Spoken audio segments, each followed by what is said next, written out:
ngày nắng cứ chỉ rương đài chưa chỉ tha bóng ôn dưỡng và còn chỉ thọp miền bọc bị sao stir tại cướp kia bộ dưỡng thọp chỉ lan krong ạ hai thọp chỉ lan krongให้khôi cái đá phơi ạตอนมีบาปิซาวที่จะรอด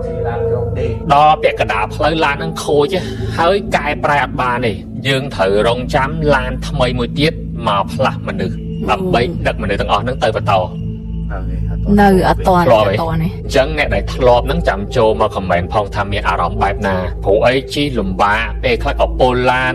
ทะเลกับลูกทะเลไอ้เฮ้ยมาคอยกระดาษเพลเตียดจังเนื้อเปได้ยืงจูบเหตุการณ์แบบนั้นธรรมดาปรูล้านเอายืงจบไปเลยล้านต่างอ๋อแบบไอ้กี้ยกแล้วนะเอายืงบอดได้บอดชื่งเฮ้ยเป็นไอ้ยามจังเตอบ่อยชบจำกระไหลได้เมียนไอ้กี้ลูกปนใต้บอดเต้ชบกระดาษเพลเกเอายังโจตะขนมไปบอดได้บอดชื่อไงไงนั้นคือลานนั้นคอยกระดาษเพลย์บรอมันนั้นกดจบไปเลยล้านปะจำกระไหลได้ไปนั่นคือกระไหลได้ขมิ้นดิ่งกับขณีไปหมดมาหายจังเป็นนั่นคือระบบเฉินเนี้ยให้หนังมินสลับปีเนี้ยในหนังกระไหลนั่งเป็นได้กดตะบอดชื่อนั้นกดตะลับมาวิ่งยืดประดาปรือโรมประดามองหายชื่อเจ้าท่าบอลโอนได้ทลอบจอกเอาเกสางลานนั่งเกเผาปีสางลานธรรมดาตูเตยจังคือประกอบจิตเมียนอารมณ์ให้หนังกัดจริงรูปเพียบมองยมอ่านอัตบอลนังประดาคือปรือสบอประดาให้ปะจำมีโอนลางแต่หายมันนั่นคือสกัดบะเมาทอเลยไอ้ลำปรึกบาโรนเนี่ยนั่นไอ้บอมโอนออกคนเฉินโครงการตามด้านให้หนังเอากำลังจิตขยมเฉินเหมือนเต้นสำหรับวิดีโอมุนได้ชีกาวเวอร์ตลอดมาวิ่งให้บอมโอนไปให้จิตตามด้านเดิงปีปอร์เมียนมิสเกรนนี่ยังว่าจ้องใหญ่ที่นอนแต่เอาละใบการวิธีบอตานั่นนะพันท้ายจ้องใหญ่ท่าละใบบกอดเผอเล่นบ้านพออะไรผู้ไอ้เก๋ตามแต่ยมตามกันหลองมาเชียงบนแผมชนะแต่มินมิสเกรนอินเตอร์เนชั่นแนลจัดมาประดาคณีนั่นนะกรุ๊ปเปย์วันนี้เอาแต่จัดมิสแกรนด์อินเตอร์เนชั่นแนลตั้งแต่มีเรื่องชิ้นหนึ่งมีปัญหาชิ้นหนึ่งวิลเจียแหลกกันนะมากระทิ้งบอตานั่งมองอ่ะปัจจัยในเปจองขอยนั่นคือมาจับถมเคมโบเดียโดยซาแต่เกตตามด้านปีประวัติบักกอดก็คือเคยมีปัญหาปอมเมียนขบประเทศเฉินเปย์หายมาปัญหากำเชียนี่กดเฟอร์วิลแหลกกันนะชิโร่เปย์วิทมเปย์ขนมการได้พลาดโดเติมพลีมจังวิโดยจิมเมืองงี้มาจากประเทศเปย์ขนมการอันใดนั่งเหมือนมีในท่าปจีปรไทยสะพอตานั่งไงนะปจีปรไทยก็อัดจุจตานั่งโดยขณีได้เฟอร์บักมกปะปอแต่ดอกเกตยุประเทศไทยทำตีนขบหึงหมอไปเอาตอนมีมิสแกรนนั่งโอยไกลนั่งก็กอดตีนถึงได้ไอคอนเกลือไปนั่งก็กอดตีนโจก็มีกอดได้ตีนพิมมินนะนั่งไงตีนแบบโจยุ้งเอาแต่มีไอตีนโจดำไปกี้เอาเคยหมกกอดในเลือนั่งเอาดังท่าเอากอดมิสแกรนเนอะมิสแกรนกระปงเธอกาโยลจะมันท่ากอดเฟอร์เอาคอนโทรลเวอร์ซีประตูกรรมวิธีกอดหาวใหญ่แต่ใจดอนไอในประเทศไทยประตูเรื่องดีไอคอนกรุ๊ปจังเฟอร์เอาลุกบอร์เมียนกอดลิงกอดคอมพัง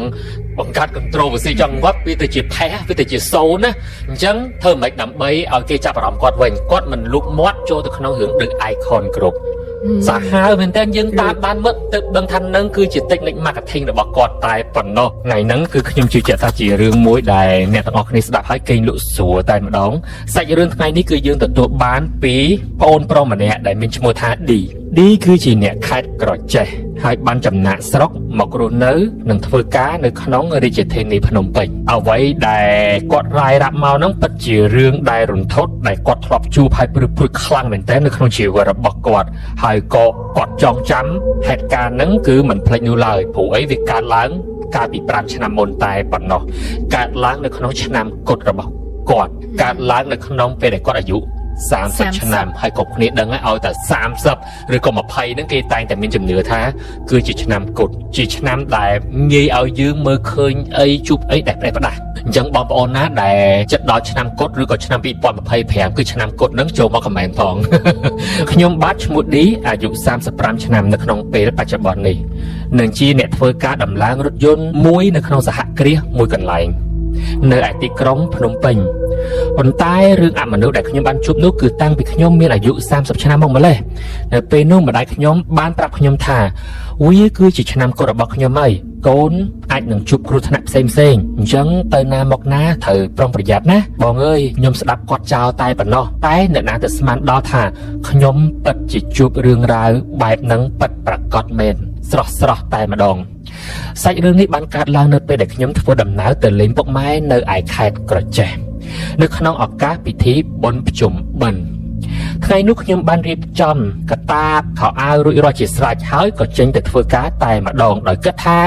ក្រោយពីចេញពីធ្វើការភ្លាមគឺឡើងឡានក្រុងផ្លែតព្រោះវាចំណេញពេលវេលាថ្ងៃនោះខ្ញុំបានកក់សម្បត្តិឡានជិះពេលយប់អាចថាតម្រាំតែទៅដល់ផ្ទះនៅឯខេត្តគឺមេឃជិតភ្លឺទៅហើយខ្ញុំមកដល់ចំណាត់ឡានក្រុងនៅផ្សារធំថ្មីប្រហែលជាម៉ោង 6 ល្ងាចព្រោះឡាននឹងត្រូវចេញនៅម៉ោង 7 យប់មកដល់ភ្លាមខ្ញុំរកកន្លែងអង្គុយរងចាំនិងឆ្លៀតរកហូបបាយល្ងាចឲ្យហើយជាពិសេសហ្នឹងគឺឆ្លៀតរកទិញទឹកនំចំណីមួយចំនួនទុកហូបតាមផ្លូវផងដែររួចរាល់ហើយដល់ម៉ោងឡានចេញល្មមខ្ញុំក៏ឡើងទៅអង្គុយកៅអីតាមលេខដែលបានកត់តាមសម្បត្តិគឺវាគឺជាកៅអីខាងក្រោយគេហើយក៏បានប្រាក់ខ្លួនគេងលក់បាត់ទៅមួយស្របក់ធំក្រោយមកខ្ញុំក៏ភ្ញាក់ពីគេងដោយសារតែឡានវេចង្កូតយ៉ាងខ្លាំងពេលនោះខ្ញុំក៏រលែកឃើញតែកង់ឡានកំពុងតែព្យាយាមបត់ឡានចូលទៅចតនៅចិញ្ចើមផ្លូវដោយប្រុងប្រយ័ត្នបន្ទាប់មកគាត់ក៏ចុះទៅឆែកមើលឡានថាមានខូចអ្វីតែប្រហែលជា15 នាទីក្រោយមកតែកង់ឡានក៏ឡើងមកប្រាប់អ្នកទាំងអស់គ្នាថាឡានខូចម៉ាស៊ីនខាងក្រោមហើយមិនអាចជួសជុលបានទេត្រូវរង់ចាំឡានក្រុងថ្មីមួយទៀតទើបអាចបន្តដំណើរទៅបានភ្លាមនោះអ្នកដំណើរទាំងអស់គ្នារួមទាំងខ្ញុំផងដែរពិតជាមិនសប្បាយចិត្តទេព្រោះជិះឡានពេលយប់ផងបែរជាត្រូវមកជួបរឿងរ៉ាវបែបនេះដោយគ្មានជំរឿពួកយើងក៏ទ្រាំគេងរង់ចាំនៅលើឡានក្រុងប៉ុន្តែពេលនោះក្តៅពេកគ្មានម៉ាស៊ីនត្រជាក់ខ្ញុំក៏សម្រេចចិត្តស្ពាយកតាបចុះមកខាងក្រោមទៅក្រឡេកមើលទៅគិនផ្លូវខ្ញុំឃើញមានសាលាសំណាក់តូចដែលមានបើកអំពូលភ្លើងមួយចោលដែរខ្ញុំក៏គិតថា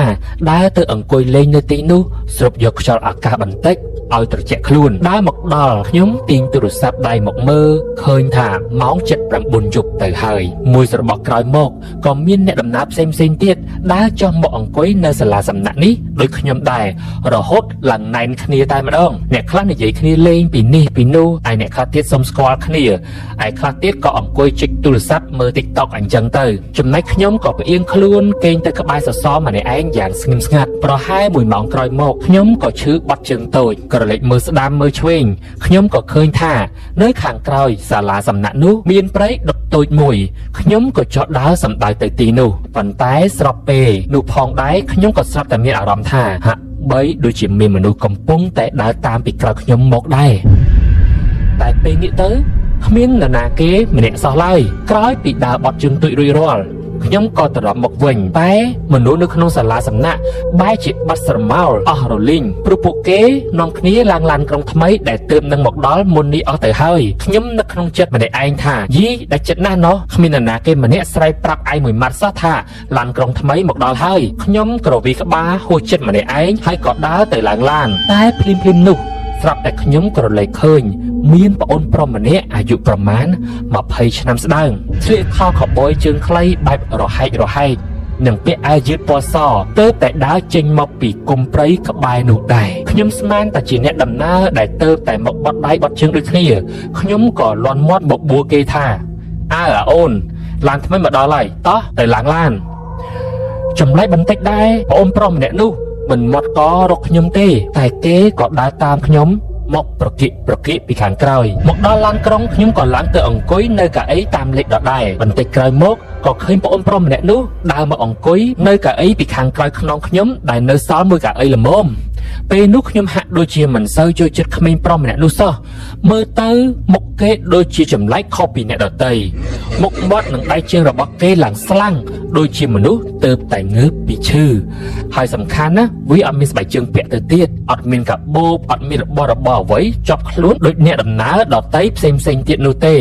តែខ្ញុំក៏មិនបានមាត់កសួរនាំអ្វីច្រើនដែរព្រោះមិនចង់ដឹងរឿងគេច្រើនដូចគ្នាឡានចាប់ផ្ដើមចេញដំណើរជាថ្មីនៅម៉ោងប្រមាណជាង12 យប់ទៅហើយមនុស្សម្នាទាំងអស់នាំគ្នាគេងលក់អស់រលីងភ្លើងនៅក្នុងឡានក៏ចាប់ផ្ដើមបិទអស់ធ្វើឲ្យសភាពនៅក្នុងឡាននាពេលនោះមានតែពន្លឺជះមកពីអំពូលភ្លើង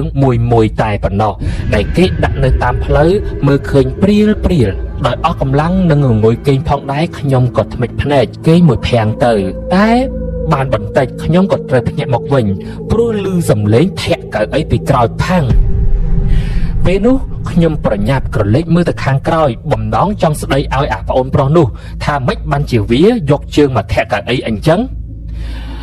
តែពេលដែលខ្ញុំងាកទៅខាងក្រោយក៏ឃើញអាអូននោះអង្គុយអោបក្បាលជង្គង់និងឆ្ងុកមុខចុះទៅលើកៅអីដូចកំពុងតែដេកលក់អញ្ចឹងទើបខ្ញុំមិនបានថាអ្វីឲ្យវានោះទេហើយខ្ញុំក៏ងាកខ្លួនមកវិញនិងបន្តគេងទៀតតាមធម្មតាប្រហែលជាង10នាទីក្រោយមកខ្ញុំមានអារម្មណ៍ថាអាម្នាក់នឹងជីខាងក្រោយខ្ញុំហ្នឹងកំពុងតែធ្វើអ្វីក្រេះក្រោះដូចជានៅមិនសនុកក្នុងខ្លួនវាសោះខ្ញុំទ្រាំមិនបានក៏ងាកខ្លួនទៅមើលវាម្ដងទៀតចម្លែកដែរខ្ញុំឃើញវានៅដេកលក់អោបក្បាលជង្គង់ជាប់ដដែលអត់មានធ្វើអ្វីសោះខ្ញុំក៏នឹកឆ្ងល់ក្នុងចិត្តម្នាក់ឯងថាយីអាមិនអញ្ចេះឬមួយក៏ខ្ញុំសុបិនទេដឹងមិនចាប់អារម្មណ៍ច្រើនខ្ញុំក៏សំងំដេកបន្តទៀតរហូតដល់ម៉ោងប្រមាណជាង1រំលងអាត្រៀតឡានក៏ឈប់នៅការ៉ាសាំងដែលគេបើក24ម៉ោងដើម្បីឲ្យអ្នកដំណើរទាំងអស់ហ្នឹងចុះសម្រួលអេរិយាបថនិងចូលបន្ទប់ទឹកផងពេលនោះខ្ញុំក៏ចុះទៅចូលបន្ទប់ទឹកដែរហើយឡើងមកវិញក្រោយគេបង្អស់តែពេលដែលក្រឡេកមើលទៅខាងក្រោយក៏មិនទាន់ឃើញអាអូននោះឡើងមកវិញខ្ញុំក៏ស្រែកប្រាប់ពូតែកង់ឡានដែលកំពុងតែបញ្ឆេះឡានរៀបនឹងចេញដំណើរទៅហើយថា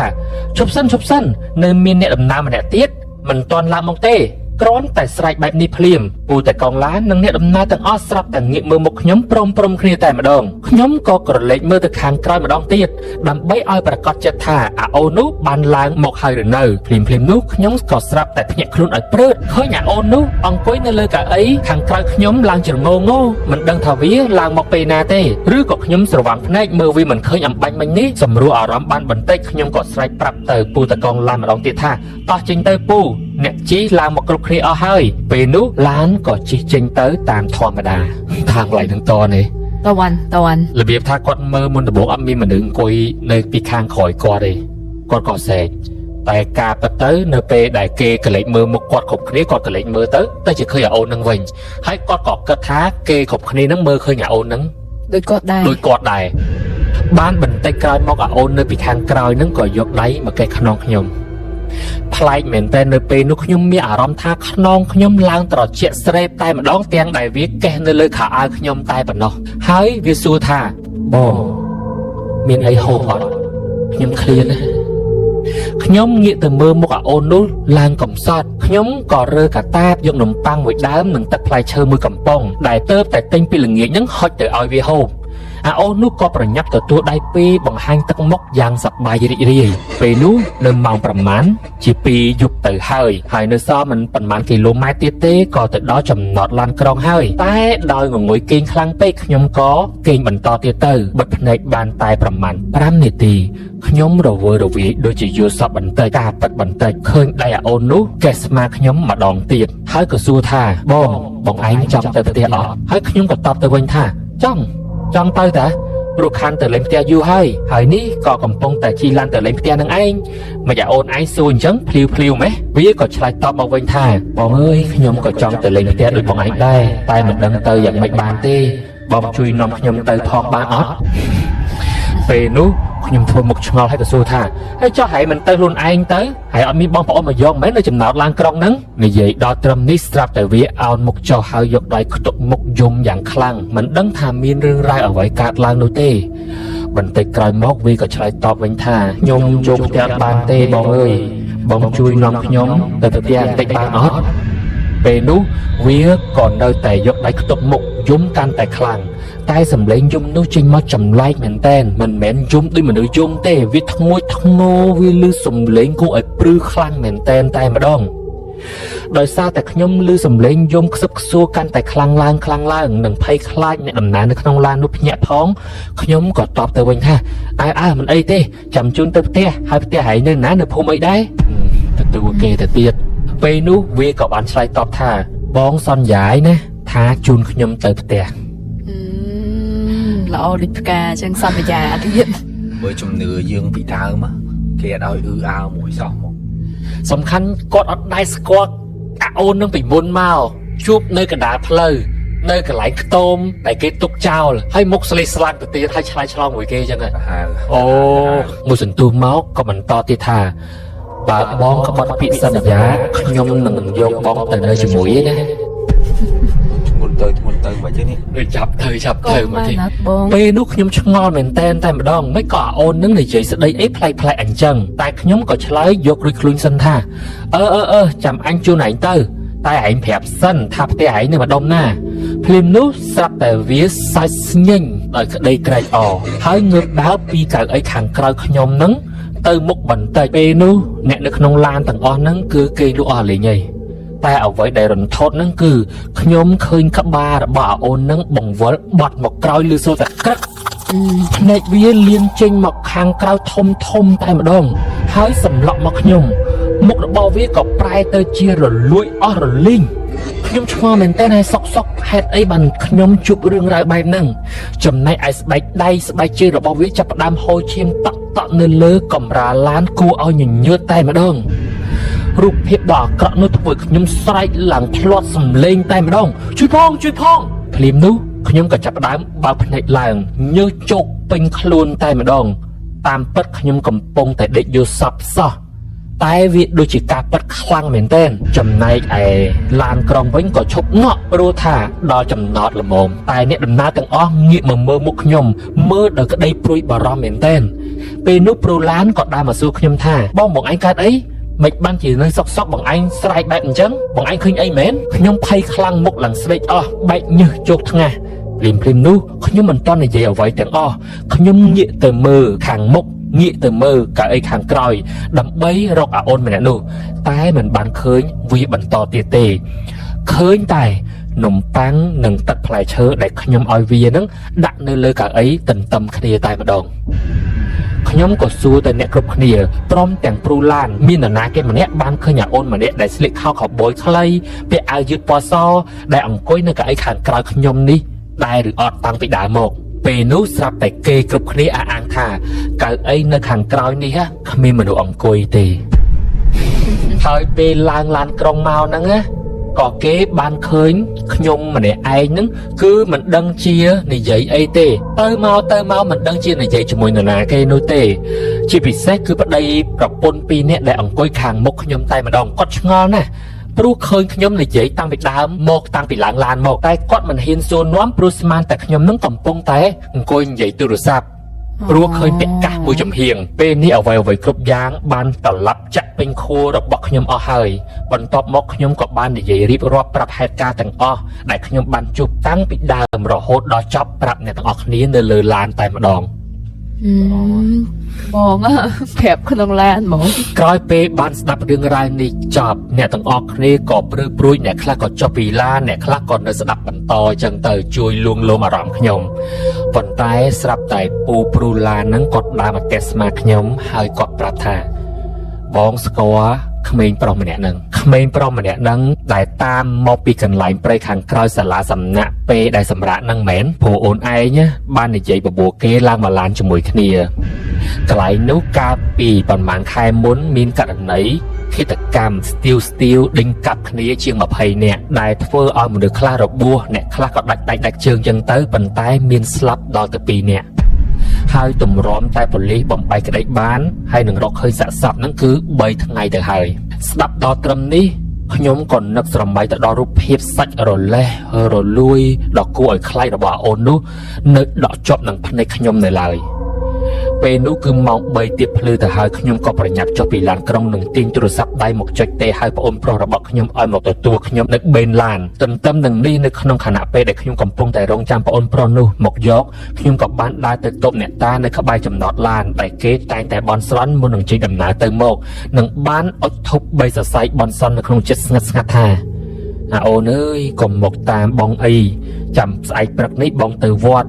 បន់ឧទ្ទិសកុសលឲ្យឯងសូមឲ្យព្រលឹងរបស់ឯងនឹងទៅកាន់សុគតិភពផងណាបន់ស្រន់រួចរាល់ប្អូនប្រុសរបស់ខ្ញុំក៏មកដល់ល្មមខ្ញុំប្រញាប់ឡើងម៉ូតូហើយក៏ជិះទៅទាំងអារម្មណ៍ផិតភ័យ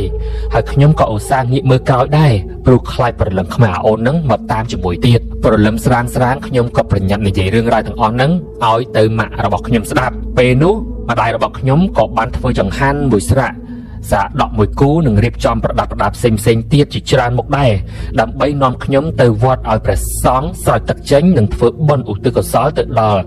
ព្រះវិញ្ញាណក្ខន្ធអូនម្នាក់នោះ ឲ្យគ្នាឆាប់បានទៅចាប់ជាតិនឹងគេរួចរាល់ពេលត្រឡប់មកវិញម៉ែក៏ប្រាប់ថាសំណាងហើយនៅពេលនោះឯងបានសន្យាថានឹងជូនគេទៅផ្ទះបើសិនជាឯងបដិសេធដាច់អហង្ការម្លេះសំពេលនោះអាអូននោះកាច់យកឯងទៅជាមួយជាជាពុំខានឬក៏ដោយធ្វើឲ្យមានគ្រោះថ្នាក់ចរាចរណ៍កើតឡើងនៅតាមផ្លូវផងក៏មិនដឹងហើយបើតាមការរៀបរាប់ផិនភាគប្រលឹងខ្មោចនោះម៉ែខ្ញុំប្រាប់ថាអាអូននោះការពិតទៅគឺជាអ្នកភូមិផងរបងជាមួយឯងវាឈ្មោះថាផានិតនឹងឯងប្រហែលជាវាជាប់កម្មពីជាមួយឯងហើយមើលទៅព្រោះអីជាអ្នកភូមិផងរបងជាមួយគ្នាទៅវាមកតាមឯងហើយសុំឲ្យឯងនាំវាទៅផ្ទះគេមិនមែនចេះតែតាមយើងផ្ដេសផ្ដាសគេដឹងប្រវត្តិយើងដែរអញ្ចឹងណាគេមិនមែនចេះមកសុំណាគេគិតថាយើងអ្នកចិត្តខាងហើយយើងគិតថាបើសិនជាយើងអត់ទទួលគេនឹងកាច់ទៅប៉ុន្តែតាមគាត់និយាយម្ដាយគាត់និយាយពេលដែលជួបប្រសងហើយគាត់ប្រាប់ថាសំណាងដែលឯងព្រមជូនវាទៅផ្ទះពេលដែលបរិសេធមិនលេះវាមិនធ្វើឲ្យឡានគ្រោះថ្នាក់មកយើងវិញអត់ហ៊ានយើងអត់ហ៊ានទទួលយើងអត់ហ៊ានទេប៉ុន្តែដោយសារតែឪពុកម្ដាយវាគឺជាមនុស្សញៀនស្រានិងញៀនលបែងខ្លាំងទើបវាគ្មានសាច់ញាតិណាធ្វើបន់ឲ្យត្រឹមត្រូវនោះទេតែអាម្នាក់ទៀតដែលជាមិត្តភក្តិរបស់គេហ្នឹងគឺមានក្រុមគ្រួសារធ្វើបន់ឲ្យអញ្ចឹងទើបធ្វើឲ្យវាខ្លះជាប្រឡឹងនៅតែតោកន្លែងកាត់ហេតុហ្នឹងតែឯងហើយគ្នានៅសោកសៅហើយសុំឲ្យគេជួយរហូតអញ្ចឹងទៅកាលវានៅរស់វាដើរធ្វើការឲ្យគេជាកូនជាងសំណង់គេរកលុយបានមួយថ្ងៃចាយមួយថ្ងៃនឹងមានមិត្តភ័ក្តិបនភឿនសុទ្ធតែក្មេងស្ទាវអ្នកលេងកបិតកាប់ចាក់ហិតកៅញៀនឆ្នាំទាំងអស់នឹងឯងហើយថ្ងៃដែលវាស្លាប់ពុកម៉ែរបស់វាគ្មានលុយធ្វើបនឲ្យដែរកុំតែបានព្រះសង្ឃនៅក្នុងវត្តនឹងតាអាចារ្យមួយចំនួនហ្នឹងគឺចិត្តល្អជួយយកសពវាទៅបូជាកុំអីនឹងសពគ្នាមិនដឹងទៅជាយ៉ាងណាយ៉ាងណីផងបានយកទៅបូជាធម្មតាទេអត់មានធ្វើបនបងស្គរអីទាំងអស់មកអញ្ចឹងហើយបានជាប្រឡឹងគ្នានឹងនៅវល់នៅកន្លែងព្រៃដែលគ្នាស្លាប់នឹងព្រោះគ្មាននរណាទៅធ្វើពិធីនាំប្រឡឹងគ្នាមកផ្ទះវិញទេឬក៏ធ្វើពិធីឲ្យប្រឡឹងគ្នាឆាប់បានទៅចាប់ជាថ្មីនឹងគេនឹងឯងហ្នឹងហើយជំនឿខ្មោចដែលស្លាប់នៅកន្លែងកើតហេតុចរាចរណ៍អញ្ចឹងគេត្រូវធ្វើពិធីហៅប្រឡឹងណាហៅប្រឡឹងនឹងឲ្យទៅផ្ទះវិញឬក៏បងស្គរឲ្យគេទៅចាប់ជាតិតាមស្ដាប់រឿងខ្មោចកន្លងមកគឺត្រូវបែបចឹងមកទៀតខ្លះបាច់ដល់ជំនឿខាងនេះសំបីតែជំនឿមួយដែលសាកសពឬក៏អីដែលស្លាប់នៅពីពេទ្យពេលដែលចេញពីពេទ្យមកវិញគឺគេហៅរហូតដឹកមកផ្ទះដឹកមកអីចឹងបើផ្លូវឆ្ងាយអីចឹងគេហៅតាមផ្លូវរហូតគេបាច់ចដាអីរហូតដែរគេហៅឈ្មោះសាកសមហ្នឹងហើយគេហៅដល់ណាក៏គេប្រាប់ដែរថាដល់នេះហើយដល់នេះហើយដល់ផ្ទះហើយហៅមករហូតអញ្ចឹងតាមផ្លូវហៅរហូតដល់ហូតចាំឲ្យពេលដែរហែសពយកទៅបញ្ចុះគឺទៅបញ្ចុះនៅស្រុកមកតង់ទៀតអញ្ចឹងតាមផ្លូវហ្នឹងក៏បាច់ចដារហូតដែរម្ដាយខ្ញុំផ្ដាំទៀតថាថ្ងៃមុខថ្ងៃក្រោយបើធ្វើដំណើរពេលយប់ប្រលប់បានជួបនឹងអ្នកណាដែលមិនធ្លាប់ស្គាល់គ្នាទេហាមបបួលគេមកជាមួយដាច់ខាតព្រោះប្រលឹងពួកអមនុស្សមាននៅគ្រប់ទីកន្លែងដែលយើងមើលអត់ឃើញចាប់តាំងពីពេលនោះមកខ្ញុំមិនដែលបានឃើញប្រលឹងខ្មៅអូនម្នាក់នោះបន្តទៀតដែរខ្ញុំក៏មិនដឹងដែរថាវាទៅចាប់ជាតិហើយឬនៅទេប៉ុន្តែរាល់ពេលដែលខ្ញុំបានទៅវត្តឬក៏បានធ្វើបុណ្យអ្វីមួយខ្ញុំតែងតែនឹកក្នុងចិត្តឧទ្ទិសកុសលបុណ្យកុសលនានានឹងឲ្យវាទៅជានិច្ចសង្ឃឹមថាផលបុណ្យទាំងអស់នោះនឹងជួយឲ្យប្រលឹងខ្មៅអនាថាដូចជាអូននោះឆាប់ទៅបានចាប់ជាតិនិងទៅកាន់សុគតិភពផងចុះរឿងហ្នឹងគឺ related វាតកតងមួយនឹងអ្នកធ្វើដំណើរតាមផ្លូវហើយបងប្អូនយើងសឹងតែ 80% ហីតែងតែមានបទពិសោធន៍ក្នុងការជិះឡានក្រុងធ្លាប់ទៅផ្ទះវិញពេលយប់ហេតុឲ្យបានគេចូលចិត្តជិះពេលយប់ព្រោះភ្លឺឡើងដល់ផ្ទះល្មមអត់ស្ទះផ្លូវទៀតហើយបើតាមចាំបានកាលពី7-8ឆ្នាំឬ10ឆ្នាំមុនឡានក្រុងអាសាខូចតាមផ្លូវមែនទេមិនដឹងជាមកជាឡានក្រុងចាស់អីចឹងណាអញ្ចឹងតែងតែត្រូវចាំ 4-5 ម៉ោងពេលខ្លះចាំដល់ 6 ម៉ោងអីក្នុងការសាងឡានគេប្រើពាក្យថាសាងឡានហើយក្នុងកំឡុងពេលនេះប្រកាសណាឡានក្រុងតែខូចគឺគេអត់បើកមិនសិនជាឲ្យទេបើសំណាងប៉ះចំឡានដែលអត់ខូចម៉ាស៊ីនភ្លើងអត់អីទេតែប្រចាស់ចំទាំងខូចទាំងគ្រឿងអីទៀតគេអត់បើកមិនសិនជាឲ្យក្តៅហ្មងត្រូវនាំគ្នាចុះពីឡានហ្នឹងមកខាងក្រោមអញ្ចឹងប្រកាសហើយចូលភ័យចូលអីខ្លះ Yes អាចនឹងជួបនេះជួបនោះអីចឹងទៅអូខេបងប្អូនសម្រាប់អ្នកដែលគាត់ធ្លាប់ជួបបញ្ហានានាទាំងអស់ហ្នឹងសង្ឃឹមថាបងប្អូនស្ដាប់រឿងរ៉ាវទាំងអស់ហ្នឹងហើយចាត់ទុកជាបទពិសោធន៍ហើយនឹង Yes ស្ដាប់កំសាន្តទៅកុំយកវាគឺជា series problem ជារឿងពិតធ្វើអ្វីស្ដាប់មុនគេណោះ